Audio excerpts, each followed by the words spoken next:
Hello, everyone. This is the 251st episode of Soccer Nostalgia Talk Podcast. As always, this is Sean from Los Angeles and the Soccer Nostalgia blog.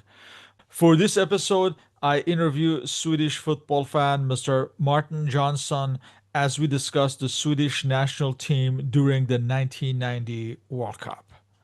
Welcome, Martin. Thank you. Thank you very much. So, can you please introduce yourself and your trajectory into football? Well, I'm 47 years old, living in the south of Sweden, way down south, as south as you can come, in Trelleborg, as some of you may know, who knocked out Blackburn Rovers in the UEFA Cup many, many years ago. I grew up watching football, and my really love for football started when I lived in London for 1 year. And that's why I support Tottenham Hotspur and the local club here in Sweden, in Trelleborg. Those are my teams. I watch a lot of football, mostly Premier League, and I follow the Swedish national team as well. So let's go back in time and discuss the national team. What was the status of the Swedish football internationally as we come to the end of the 1980s? The problem with Swedish football was that the 1980s was a black decade for Swedish football. There were no championships. The last one was 78 in Argentina, and they couldn't qualify for any Euros or any World Cup. And the big problem there was a kind of a war between club football and the national team, because the club football had success. They have IFK Gothenburg. They won UEFA Cup 82 and 87. And in the 79, Malmö was in the European Cup final. But there was a clash between the systems. You know, Sven-Göran Eriksson trained Göteborg with 4-4-2, but the national team coach, he wanted to play 3-5-2. So they played two different types of systems in the 80s. And that were a clash because the players played one system in their club and they played one system and the national team. So there were no, from 78, so there was 12-year drought with no qualifying. They were close sometimes, but they didn't make it. They tend to do well somewhat, but at the last hurdle, they would just Yes, fail to make it. Yeah. yes. And they had Gothenburg had good players like Torbjörn Nilsson and Mats Magnusson in Benfica, who was a fair striker as well. So they had good players, but they couldn't get it done in the end. So let's talk about the Swedish national team manager Ole Nordin.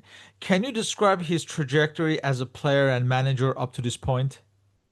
Well, he was a quite good player. He played for Gothenburg and other clubs, and he got the national team in 85. He was a kind of bit of a dark horse, but he got and he did well. He did very well in 86. He missed the Euros in 88, but they won like a pre-tournament in Berlin when they won it. And they Oh, had yes. West Germany and they The had Berlin Easter tournament. Yes. yes, and they won the Soviet Union. So that was a shocker that Sweden won, but they won and they played really well. So that's a little why everyone was looking forward to the 90s World Cup, because they won the Easter tournament in 88. So everything went well for Ole Nordin, and there were high expectations. There were talk about him going to bigger clubs, and he wanted a new contract because bigger clubs were wanting him and so forth. So actually, he was in a contract situation before the World Cup. He wanted a new contract with better pay. So that was not good going into a World Cup with a contract dispute. But yeah, what are you going to do? What was the backbone of the team as we come to this tail end of the 1980s? Well, the backbone was you have the goalkeeper, Ravelli, and you had Glenn Hussein, who played in Fiorentina. And then you had Glenn Strömberg, who was in Atalanta. And you had Mats Magnusson, who nearly won the Golden Boot. In the last game, Risto Stoichkov needed to score 6 goals in his club match, and he did in Bulgaria. So he lost out to that one. So they had a good team. That was the backbone of the team, those 3 players. Stefan Petersson's playing at champion with Ajax. So it was a good team. A number of the Swedish generation were part of the 1987 IFK Göteborg squad that won the UEFA Cup. How important was this victory in sport and cultural terms for Sweden? It was big in Sweden, It was really big in Sweden because we didn't have, and you should know that in Sweden, they didn't show football on a regular basis. They showed one game on TV on Saturdays from England. That was it. So now everybody followed Gothenburg, and Gothenburg had a really, really bad economy at the time, but they made it and they won the UEFA Cup in '82 and they won it in '87. So it was a big year for Swedish club football. There was not many success elsewhere, so it was a big thing for Swedish football. And the players were, like you said, they were the backbone. Seven. There you had Strömberg, he's played there before, and you had Glenn Hussein, and you had a lot of good players came out of Gothenburg, who later turned professional. And we also Yeah, have to mention it's not only the UEFA Cup victory, but also in 1986 they reached the semifinals of the Champions Cup, yeah, champions, lost to Champions League, Barcelona in Barcelona. penalty Yeah, kicks. Yeah. yeah, they should have won. They won the first game 3-0 at home, and lost 3-0 away, and lost the penalty kicks in the Champions Cup.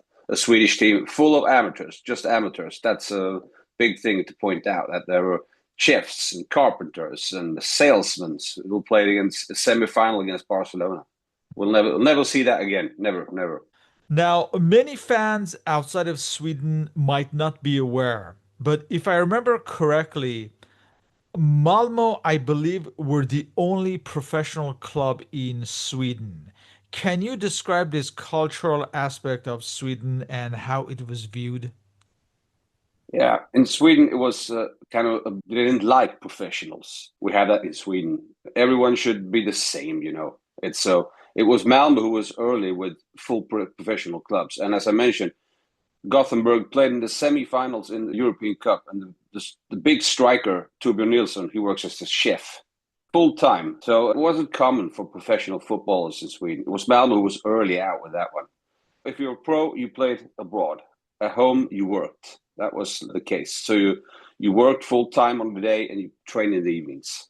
That was for every club in Sweden, even the top flight clubs. Yeah, If unbelievable if you think about it Yeah. now. But Yeah, it is because like yeah, I said, for people outside, it doesn't yeah. really. So is it like something cultural within Sweden or maybe other Nordic countries that Yes, and it's an economical. In the '80s, it was an economical thing because you didn't have the money to run a football club. We have in Sweden have what they call a 51% rule. So you can't own a club like in other countries. You don't have an owner because you can only own 49% of the club. So you don't have a majority. You can't own the whole club, and you can't invest your full money and like you see in other countries, because it's the members who own the 51%. So it was also like an economical thing. That was the main bring that economy didn't allow it. Domestic league had like a 3,000-4,000 people in the game, so the money wasn't coming in. That was the biggest reason: money and cultural thing. It was those two. and as a consequence, many of the players, similar to Denmark, in fact, had to ply their trade in foreign leagues, perhaps out of necessity financially, as well as to improve, to become more professional. Yes. This was a world before the Bosman ruling. How was this regarded back home? Let's say, the players who left to improve not only financially, but every other way. Yeah, it was a big thing when you turned pro. It was out in the papers and everything. It was a big thing to turn pro in Sweden because you didn't have to work. There were better trainers and everything. So every time a player turned pro, it became a big thing because, yeah, that Now, was was that frowned upon, or was that no, regarded as yes, something to be no, proud of? no. It was something to be proud of, and it was big. So it wasn't frowned upon, but it was a big thing. Even if you went to Grasshoppers in Switzerland, or you went to a smaller club, it was a big thing. Oh, he's pro. He's pro. Then you were pro. Different status, basically, for Yeah, the yeah, player. different Yeah. status. Yeah. Oh, he's a professional footballer. He doesn't work as a chef or a carpenter on the side. He's a professional footballer. So that was a big thing in Sweden if you turn pro. From this generation, and by the way, I learned listening to, I learned that I've been mispronouncing. Is that Hassan? I've always been calling him Glenn Heisen, but I guess In Sweden, yeah, you can say Glenn Heisen. In Sweden, it's Glenn Hussein. Glenn Hussein. Yeah. Yeah. So he obviously joined Fiorentina and then Yeah, Liverpool. yeah, Peter Larsson joined Ajax. Stefan yeah, Pettersson joined Ajax. yeah, Of course, Jonas Stern and Mats Magnusson are at yeah. Benfica. Anders Limpar went to Italy and then Arsenal in So, England. Cremonese in yeah, Italy and then Arsenal. yeah. Even Stefan Rehn had a short spell at Everton before Everton, yeah, returning. he Yeah. didn't make it as good as Everton. The only one who never turned pro, but he turned pro later in life was Ravelli, the goalkeeper. He Oh, played in yes, Sweden. yes. He played in Sweden until the '95, I think. He went to Tampa Bay in the USA, but he always played in Sweden. He never left. And of course, Robert Pritz and Yeah, Glenn Stromberg at Atalanta. And of course, Johnny Ekstrom, he joined a multitude of teams in this period. yeah. He Yeah. was a journeyman, you can say, as well as Putz was also a journeyman. He played in every team. He Oh, was yeah. famous in Sweden for saying he only plays for the team who pays the most. That's the first question he asked when the contract came. Who plays the most? Pays the most, there I'll play. He didn't care about quality or anything. He was the one that pays the most, there I'll play. And yeah, of course, he had a Yeah. spell at Rangers Glasgow Yeah. before Atalanta. Yeah. Looking at the World Cup qualifiers for the 1990 World Cup, Yeah. Sweden qualified and won a group that included England, Poland, and Albania. Of course, England and Poland had played in the last World Cup, and of course, England would have been looked upon as the favorites in this group. So, can you walk us through the qualifiers and how much of a surprise was Sweden's qualification in an unbeaten run? So they started up away to England, 0-0 to England. That's a game where Glenn Hussein is famous in Sweden for maybe having the best game a Swedish player has had on the national team. Maybe later in '94, but in Sweden we have the newspaper Expressen. They give out the points. 5 is maximum, and he got 6. That's the only one who had 6. Never before, haven't ever happened again. So they beat England in a tight game, but 0-0 at Wembley, 70,000 people. Looking at the starting lineup, you have players like Hans Holmqvist, had a spell in Italy as well. He Oh yeah, played. Cesena, And yeah, yeah. yeah, Cesena. And you have Dennis Schiller from FC Gothenburg starting up front. No, came in. If you look at the team, it's like the backbone. It's a team that's going to play in the '99 World Cup. All of Stromberg, Prutz, Joachim Nielsen from Malmö FF had a spell at Sporting Gijón in Spain later. Then they move on to Albania away, 1-2, going down 1-0, and then turning it around. Holmqvist again scoring, and Ekstrom scoring as well. And then the game that kicked it off really was Poland at home, 2-1. And you have Niklas Larsson scoring 2-1 in the 90th minute. I remember this game. I'm watching it on TV. He was playing for Malmö FF. And like a fun story, I've played him as well on the local stage here in Trelleborg because he played in lower division as well. So that was the game when people start to believe. 2-1 Poland in the 90th minute. Then we have England again, 0-0 at home at Rosunda, torn down now, the stadium. So 2-0 at England. And then an easy game, I believe, at Albania, 3-1 at home. And Poland away, that's the big one. When Johnny Ekstrom sprints away in the 80th minute and seals the deal for Sweden. So they win the group, unbeaten. England unbeaten as well. England doesn't concede 1 goal. Sweden, 9 goals, 4 and 3 against, 10 points. So, no, there was a feeling that they could make it, but to win the group, that was a bonus for Sweden. Real bonus, because everybody thought England could glide through this group. But that was a bonus. And as you Yeah. mentioned earlier, Sweden had not qualified for a World Cup since 1978. So, can you No. describe the atmosphere and the celebrations following Sweden's Yeah, qualification? it was big. People very, very happy, because it wasn't used over a decade without Euros or the World Cup. So it became a big thing in celebrations. I remember out in the night in Stockholm, people out on the streets, not like in Spain, but some people out on the streets and celebrating. And there was a big people looking forward to a summer with a big tournament for Sweden's. It became a big thing in Sweden. And Sweden had in the society in Sweden, the 90s wasn't nice. It was economic downfall. The racism were coming to Sweden. So people needed something to lift the spirits, and the World Cup became that. So, because 90s, 88 to 94 was a dark period in Swedish cultural history, and in society with we had Palme, 86, he was assassinated and so forth. And when the economic crisis came in the 90s and racism came in the 90s. So we needed this in Sweden, something to build the country up, and looking forward to the summer of 90. I seem to remember at the time Sweden were regarded as dark horses given the manner of the qualification. Now, what were the expectations back home as they were placed in a group with Brazil, Scotland, and Costa Rica? People were happy about the group. Brazil is always Brazil, that. But Scotland and Costa Rica, so people had high expectations to qualify. And the team had high expectations to qualify as well, because Scotland is it's always Scotland, and Costa Rica.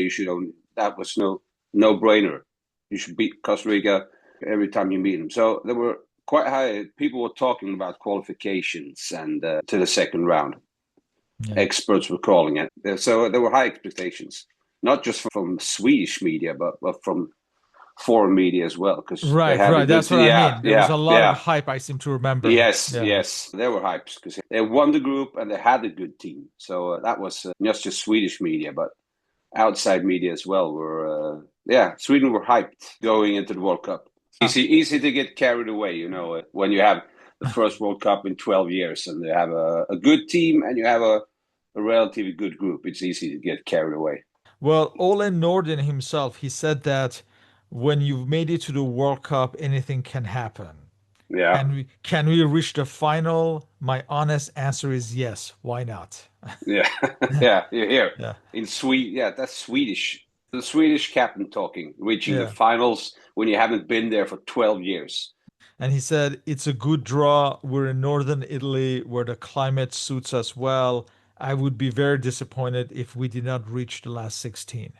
Yeah. So not just him, but media as well were talking up this year, and some of the players as well. Again, the captain, Gunn Hussein, he said, it is fortunate for us to meet Brazil early in the tournament where they are more cautious. With some luck, we could take a point from that game. And he said, the Scots are not such a worry. They won't be able to run so much in the Italian heat. It is an advantage to meet Costa Rica last when they are likely to be exhausted. Yeah, you see, they had the whole thing planned. Everything was planned. So that's the thing we have learned from after 19 Sweden, to maybe keep it down a notch with the expectations. Because as you know, you'll get gravely disappointed when the expectations have kicked in, and that was happening in 90. The expectations were so high, and the end results were so bad. So we learned something there. And how was Sweden's form in the friendlies ahead of the World Cup? Brilliant form. When you pick your friendlies, they played Wales and Finland in the last two games before World Cup, and they played brilliantly. Against Finland, Thomas Brolin, coming from the domestic league, they scored 2 goals. Anders Limpar had a great game with 1 goal, 3 assists. Everything was on a high, and Brolin, he made it the squad as well, because he hadn't played in the qualifiers, but he made the squad because he had a very, very strong season in the domestic league and scoring a lot of goals. So, no, the form was very, very good. It looked very good. The game against Finland I remember seeing on TV, and it was a class game with beautiful goals, great play, and everyone was thinking, this is it. This team is really, really good. And then you can question the choice with Wales. Wales, because they're similar to Scotland, and Finland, because, like Costa Rica and Finland on the same level, but you can question the friendly games before the World Cup. In February, they went on a tour of United Arab Emirates, 1 loss, 1 win. And then they came back a few days later on February 21st. They traveled to Brussels and held Belgium to a scoreless tie. Yeah. There was also a tie against Algeria in April, on April 11th.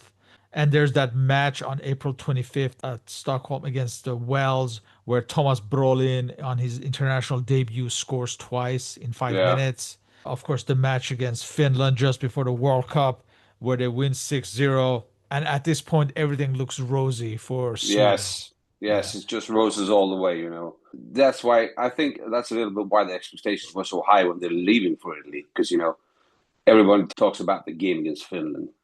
If we Yeah. can play like that in the World Cup, you never know. And that's a big part of the high expectations for the two games against Wales and Finland before the World Cup, I think. Players like Glenn Stromberg and Robert Pritz, who a year earlier seemed set to be starters, were either no longer starters in case of Stromberg or were dropped like Pritz, despite playing in the Italian Serie A. Why do you think that was? I think because the coach, Ole Nordin, he was a very stern man, stubborn man. And when he had decided on something, that was it. And I don't think he liked Robert Pritz because he dropped him from the squad. And with Stromberg, I don't know. I read somewhere that when they came to Italy, Stromberg in the World Cup, he didn't play. And they had a press conference with Ole Nordin. And an Italian reporter said, "You must be favorites to win the World Cup." And Nordin was like, what are you talking about? Because if you can find 10 players better than Stromberg, you must win the World Cup. So I don't know. It was he preferred Klaus Ingesson, 21 years old, playing for Gothenburg. He started every game in Italy. He took Stromberg's place. So yeah, that was quite a big discussion in Sweden when the World Cup started. Why didn't Stromberg play? He played in Italy as well. He knew the country. He knew the weather. He was an experienced player, but he didn't start in the game. I don't know what happened there, but yeah, Stromberg is an expert in Sweden now on football, on TV, and still people can't figure out why he didn't play in his home country, but the country he played in for so many years. He didn't start the games when they had the World Cup. That was the big question was Stromberg, and going into the World Cup, the other big question was Hussein's injury. He had a calf injury. He wasn't fit for the World Cup, so that was also a big talking point in Sweden going into it. It was Hussein's injury as well as Mats Magnusson. He was injured as well going into the World Cup. And of course, the discovery of Thomas Brolin just months ahead of the World Cup because of his 2 goal displays against Wales and Finland. And he never looked back from that moment on. Can you describe this unexpected ascent at this point? Yes, he came through from Sundsvall. He started, I think it was Sundsvall in the north of Sweden. And then he went to Norrköping and he scored goals in the domestic league. And he got the chance in the national team and he took it. It was like, we haven't seen that in a long time in Sweden, you know, a player rising that fast, making it to the World Cup, starting in the World Cup. Just half the year before he played in And the lower immediately leagues. going to Italy. Yes, So, yes, like, going to Parma. Yeah, yeah, yeah, it rose very, very very quickly. fast. Yeah. Yes, and I don't know, but I've heard him say it. That was one of the reasons it went so fast for him that he quit at a quite early age as well. It went so fast. Everything went so fast. So he didn't play. He broke his foot later, and he Oh, didn't yeah, play. yeah. Yeah, yeah. So he was in the world team in '94, and he played in Parma and Leeds. That was when things got wrong in Leeds, and then in Crystal Palace, and then he quit. Similar to our tennis player Bjorn Borg, who also quit despite a really young age. Same thing for Thomas Brolin. He quit too early, I think, but it was the injuries took him. The Yeah. broken foot. He never recuperated from the broken foot. He never really Yeah, that went. injury against Yeah. Hungary, that was Yes. that Yeah. was it. Yeah. Yeah. And I think Ole Nordin, I'm paraphrasing, but I think he said something like Thomas Brolin, like a year before, he wasn't even his top 40 players that he considered for No. the World No. Cup. Yeah. No. That was that's why it's so unprecedented. A year before, he wasn't in Oli's mind to play in the World Cup, and then he starts against Brazil in the World Cup in Italy. You don't see that a lot, you know, with years in the year between from not being on the coach's mind to starting the World Cup. In a way, he was like Toto Schillaci Yeah, for Italy. same. Yeah. Yeah. Yeah, like Claudio Scalacci. But we haven't seen it in Sweden since. It hasn't happened since, you know, where the player rises that fast. Yeah, but I think it's fun, and I think it should happen again, but it won't happen again here in Sweden. But it's fun. It's not like saying with Ibrahimovic. He came in and you don't throw in players like that anymore in Sweden in the national team. Oh, look at this 18-year-old. He can start in the World Cup next year. No, it doesn't happen in Sweden. But then back in those days, it could happen. Well, let's look at the final 22 selected for this 1990 World Cup by Ole Nordin. For the goalkeepers, at number one, we have Sven Andersson of Orgreit. Number Yes. 12, Lars Eriksson of IFK Norrköping. The starter at number 22, Thomas Ravelli of Yes. IFK Göteborg.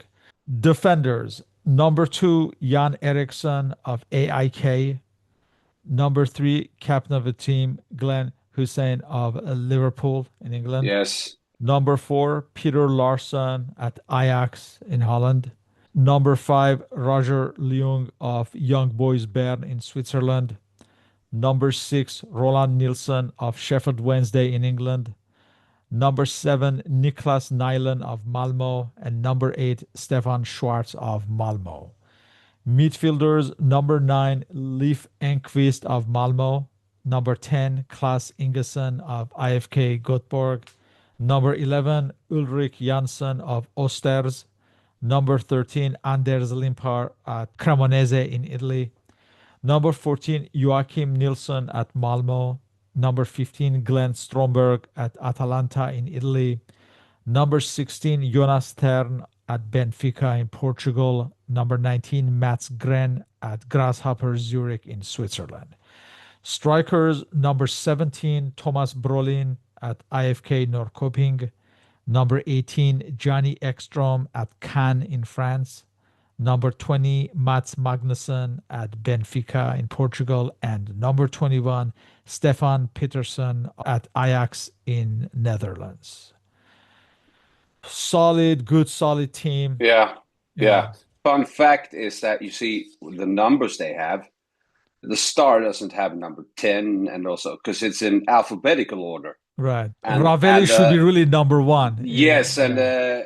I've read that already there. Ravelli was, what is this? He always had number one in all his career until this. Again, he gets 22. But that's how stubborn Ole Rudin was. That's my way. We're going alphabetical. And in Mats Magnusson, he wanted 9. He had 9 in. No, he had 11. No, that went to Ulrik Jansson from Öster. So already there was a little tear, but he was, that's my way, and we're going to do it like this. So already before it started, when the numbers came out, the players was like, what? Ravelli, number 22. You see Stefan Schwarz, defender, number 8. Ingesson, number 10 from Göteborg. Yeah. So Limpar, 13. Actually, I read he was superstitious. He didn't like 13. Unlucky 13, and he got 13. So, yeah, that's already there. It started. Now, where were you in life at this point, and how did you experience this World Cup? I was 11 years old, perfect age for the World Cup. I remember watching almost every game because in Sweden the game starts at 6 p.m. and at 9 or 8 p.m. So I almost watch every game. I remember laying on the couch watching Spain, Uruguay, 0-0, and so on. I watched as much as I could. And I had the Panini stickers, everyone had the Panini stickers and posters on the wall in my room. So it was full throttle. Were you reading specialized football magazines as well, or newspapers by any chance, or No, was it mostly in Sweden, television? we didn't get so much specialized. The specialized magazines we got were from England, Match, and so forth. So it was the newspapers, Aftonbladet and Express, and a little bit on TV. TV showed all the games, but not like now with big pre-game shows and everything. It was like they show the games and that was it. So mostly from news outlets like the news on TV, but mostly the two big Swedish papers had a lot of coverage. So that was the big one, as well as the in Sweden before every big tournament they release a booklet about the World Cup with every squad and everything. Previews. Yeah. Preview. Yeah, that was so that was a big one. Well, let's look at this World Cup. Sweden's first match is on June 10th against Brazil at Turin at Stadio del Alpi In Yeah, fact, I think it's the inauguration of the stadium, if I'm not yeah, mistaken. yeah. It was built for the World Cup, so it was the first game. Yeah, This is Brazil. Some familiar names. Tafarel in goal, who would become mm. Brolin's teammate following season at Yeah, in Parma. Parma. Others like Branco, Alemão, Dunga, Careca, of course, captain Yeah, of the team. And of yeah, course, it would be Careca who would score Brazil's 2 goals in this yeah, match. yeah, For Sweden, we have the following lineup: Ravelli, Peter Larsson, Leung. He replaced by Stromberg in the 70th minute. Roland Nilsson captaining the team in Hussein's absence. Schwartz, Ingesson, Limpar, Joachim Nilsson, Tern, Brolin, Magnusson, and he'd replaced by Pettersson in the 46th minute. This was Magnusson's 30th and final cap for Sweden as he was injured. His yeah. first cap had been in 1984. Of course, it would be Thomas Brolin who would score Sweden's goal. Stromberg's cross from the right side was headed in the middle by Tern, and it reached Brolin inside the box, who shot past his future teammate, Claudio Tafarel. I think it's fair to say that it's not a disaster to lose against Brazil. There's still two No, more games, and yeah. I imagine they were not in panic mode still at this point. No, not panic. And give them credit, they had a good game. They had some chances. And, the goals, Careca scores two. The one is a blistering pass, and he's free with Ravelli and just slots it home. And the second one, when he runs in the box, I think it's Alemão who plays the ball in, square in the box. And but in the second half, Sweden started 4-4-2, but in the second half, they changed in the late second half, or maybe with a quarter left, they changed to 3-5-2 and tried to get the points 2-2. But in general, it wasn't that bad. Public and press and everything. It wasn't that bad. After the game, we said, "Yeah, but it's Brazil. Yeah. 2-1. It's not a disaster to lose 2-1 against Brazil in the opening game of the finals." And as you said, Berlin scored a great goal, showed some promise looking forward. So it wasn't a disaster mode, and no, not well. It was a okay start to lose against Brazil. Brazil is always Brazil. So looking forward to Scotland was that was a big game, Scotland. Yes, this match was on June 16th at Genoa, Scotland. Some familiar names: Alex McLeish in defense, Paul McStay, who came on in the second half, Ollie McCoist, who came late in the game, of course, Mo Johnson up Mo front. Johnston, yeah. Yeah. Now, for Sweden, we have the following lineup: Ravelli, Glenn Hussein, the captain, is back. Larsson, he replaced by Stromberg in the 75th minute. Roland Nilsson, Schwartz, Ingesson, Limpar, Joachim Nilsson, Tern, Brolin, Pettersson, and he'd be replaced by Johnny Ekstrom in the 62nd minute. Scotland would take the lead in the 10th minute through Stuart McCall. 10 minutes before the end, Jonas Tern fouled Roy Aitken in the box, and Mo Johnson scored from spot, and Scotland were up 2-0. And just before the end, in the 86th minute, Joachim Nilsson's long cross on the left side was knocked in by Glenn Stromberg. But Sweden lost again 2-1, and they were eliminated from the World Cup already. Now people were asking, now the questions came to Will Nordin about Stromberg. He came on against Brazil, and he came on here and scored in Scotland. Why isn't Glenn Stromberg playing? Why? Now that was the big talking point in Swedish press and everywhere. Why isn't Glenn Stromberg, who's a professional in Atalanta, he's a captain at Atlanta in Italy, why isn't he playing? Why isn't he starting? I read that after the game, Glenn Hussein went out in the press and he criticized his teammates. Because before the game, he told them, now it's war. The Scots, they play tough. They didn't give you inch. And everyone has to go in. It's war now. And after the game, he publicly went out and he criticized. He didn't name names, but he said that we were too weak. There were players who didn't deliver when it mattered. And many eyes was on Anders Limpar, who had not a good game. And, he was a small player and he wasn't a physical player. and so forth. So now the criticism came from our own captain that they were weak in the game against Scotland. They folded against a Scottish team that wasn't better than Sweden playing wise, but it was a war, and they played tougher and they won. So that was the talking point after the game. Well, the last match was against Costa Rica, managed by Bora Milutinovic.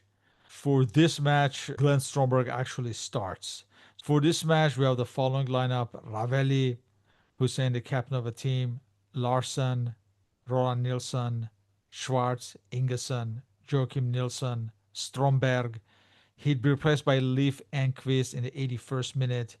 Brolin, he'd be replaced by Mats Gren in the 34th minute. I imagine he was injured. Yeah, he Yeah. was injured. Yeah, so that was, and yeah, as you can see here, after the Scottish game, Limpar isn't playing. He starts the two first games, but after the Scottish game, he doesn't start and he doesn't play against Costa Rica. Yeah, and you have Johnny Ekstrom and Stefan Pettersson. Johnny Ekstrom actually gives Sweden the lead in the 32nd minute when Schwartz's free kick was parried by the Costa Rica goalkeeper Conejo, and Ekstrom knocked in the rebound. But late in the game, Costa Rica would score 2 goals in the 75th minute. You have Flores heading in a free kick from the right side. And in the 88th minute, just before the end of the game, Herman Medford goes on a breakaway and advanced to score. And Sweden were out after 3 consecutive 2-1 losses. And Yeah, this one was really more embarrassing because this is a yeah, match they should have won yes, on they should have paper. won it. Yeah. Yeah, but the big thing here was they weren't ready for when Medford came in. He had the speed, incredible speed against the back four, who became back three later in the game. They didn't have speed. So they played on the counter attack, Costa Rica. The 2-1 goal is a classic counter attack goal, heading.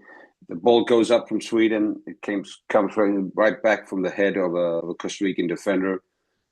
And Medford is alone with Ravelli, makes no mistake. So, but it was, no, now it was a real disaster for Sweden. Yeah. Real disaster. Yeah. And this was Glenn Stromberg's final cap for Sweden, his 52nd and final cap. His first cap had been in 1982. Less than a month later, on July 17th, Swedish officials announced that Ole Nordin's contract would not be renewed. Mm. And on August 1st, Tommy Svensson was named as a prospective manager of Sweden. Although I think he would take charge like in the calendar year 1991. Yeah. This was a World Cup that promised so much, it turned into a complete fiasco. What were the reasons and the reaction back home? Yeah, I think the reasons were that Sweden wasn't ready. They were inexperienced about how, and Nordin as well, how to prepare and how to play in the World Cup. It's been 12 years. I read somewhere that they were living at one place and had to take the bus quite long for training as well. And they were inexperienced in how to manage everything around the World Cup. I think so. And then you had injuries on Hussein. He wasn't fit. He never wasn't really fit in the World Cup. He was the captain. He played for Liverpool. Any team would have needed him, and he wasn't really fit for the World Cup. Magnusson scored 31 goals in Benfica the season before. Wasn't fit as well. So the big players that we wanted so much out of weren't fit, and they didn't deliver. And I think it was, as well as inexperience was the most. The inexperience of playing in the World Cup. That was a big reason why it turned out like this. Stockholm's newspaper, Mm. Aftonbladet, they called the 13 players as traitors and Yeah, inflated fools dressed up as soccer players. 13 yeah, scared rabbits who let their nation down when they were obligated to win. 13 Italian tourists who created the biggest fiasco in Swedish soccer history. yeah, Uh, yeah. But the press in Sweden is like this. It's high or low. There's no in between, like the press in many countries. But before there were talks about winning and that we talked about before. And when they came home, came home to this. So the press had high expectations, and when the expectation doesn't kick in, it gets brutal. But yeah, it was a really, really bad World Cup because it promised so much before, and the end result was maybe the worst team in Italia 90. Oh, there were some other teams, but one of the worst performing teams in Italia 90 was Sweden. And people had talked about Sweden, as you said, like a quarterfinalists, maybe semifinalists, and this is what you get. So that's why this disappointment was so big. Ole Nordin would naturally have been blamed, and of course, his contract was not renewed. What were his biggest errors, do you think? It was his stubbornness. In the pre-camp, I've read that the players they trained really hard in the pre-camp in Sweden before the World Cup. And one thing that many people don't know is that Jonas Tern, he played with a bad back in the whole World Cup. He played on medicine, strong medication. And the funny thing is that he got that bad back in Italy a few days for the World Cup playing tennis with Sven Andersson, the goalkeeper. He hurt his back playing tennis on the compound against Sven Andersson. That's before the Brazil game, and he didn't get good. So he played with a bad back, and they blamed he was stubborn. Ole Nordin, it was his way. He was stubborn. He didn't listen to. He had a number of other coaches, but he didn't listen to those. So I think it was inexperience. He was inexperienced. He wanted so much because he did it so well in the qualifiers, but he didn't make it in the playoffs. But I think, yeah, that was the big reason. It was an inexperienced coach, not Yeah. players, because you had good players, experienced players, but you had an inexperienced coach. He was relatively young manager from what I Yeah, remember, and yeah. he didn't really do anything after this, it seems like, or I No, don't really, no, yeah. no. He had some. I think he went to Switzerland and some Arab country, and he had some teams in Sweden, but never. It never amounted to anything. This was a black eye on his career, the World Cup. In Sweden, you name Ole Nordin, he's always people think about World Cup '90. That's synonymous with Ole Nordin, the fiasco in Italy. So he wore that on his back for the rest of his career, the World Cup in '90. Despite this setback, many of the players would form the backbone of the great 1992-1994 cycle. Yeah, Did this, in a way, serve as a learning experience? yeah, yeah, I think so. A big learning experience on how to prepare for big World Cups or Euros. Now the Euros were coming at in Sweden in '92, so it was a big for the players as well, because Tommy Svensson, he hasn't coached in a bit, but many of the players like Ravelli, Roland Nilsson, Jung, Schwartz, Limpar, Tern, Ingesson, Thomas Bolin. Yeah, those players, they learned a lot from Italian 90. So, and they took it with them for the Euros at home, how to prepare and other stuff.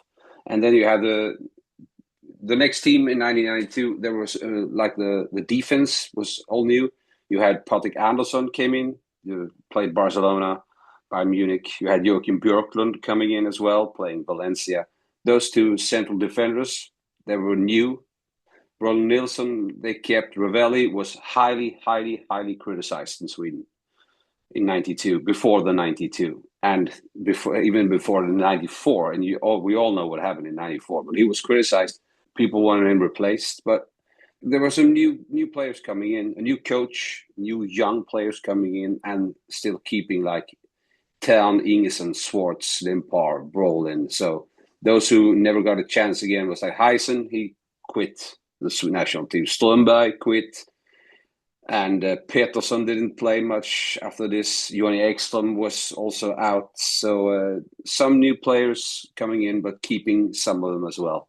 And the learning experience was, I think, was big for those players, how to prepare for a big tournament.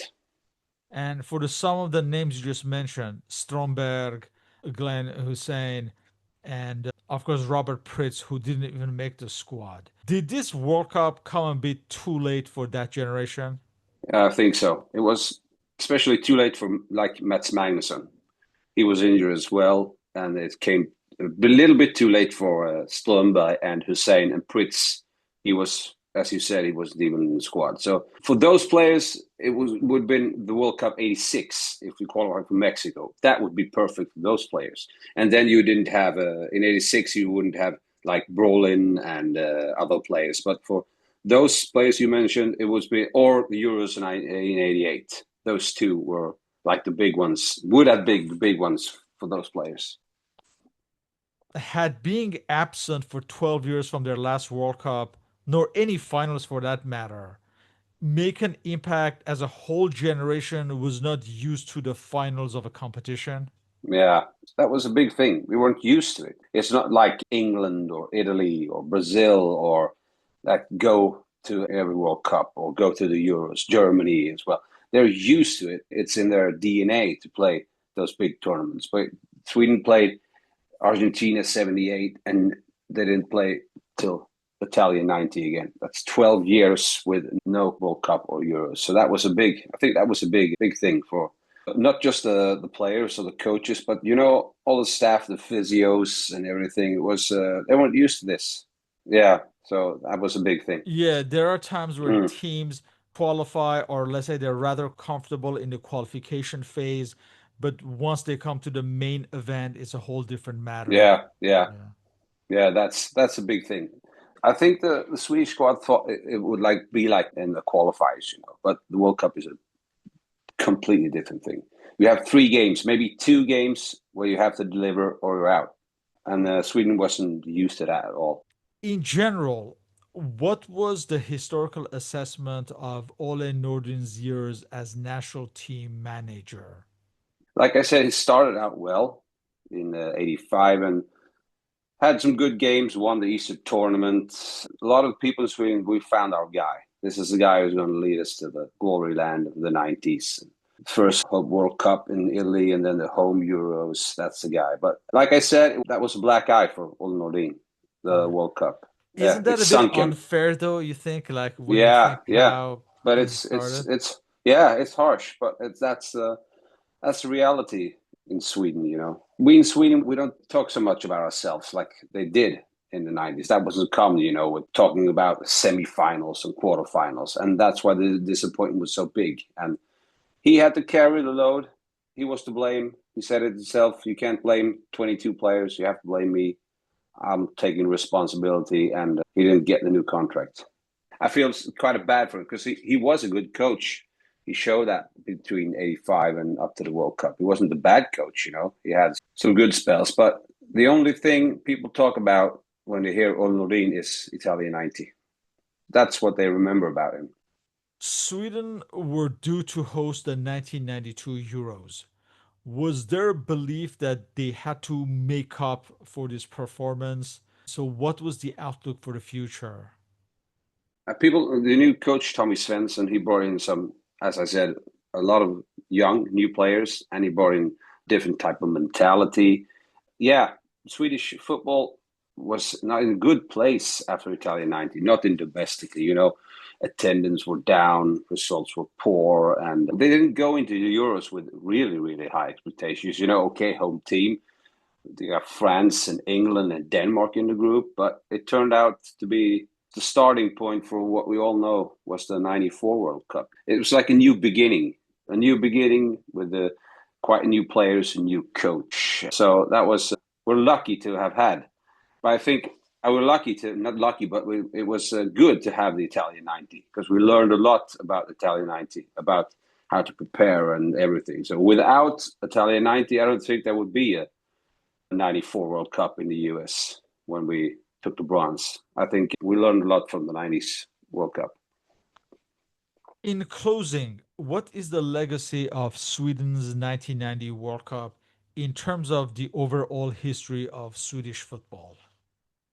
We were playing with the big boys again, and it was a rude awakening when we woke up and the results were as they were. But as I said, we learned a lot, and then we came with the '92 and the '94 World Cup when we were really good.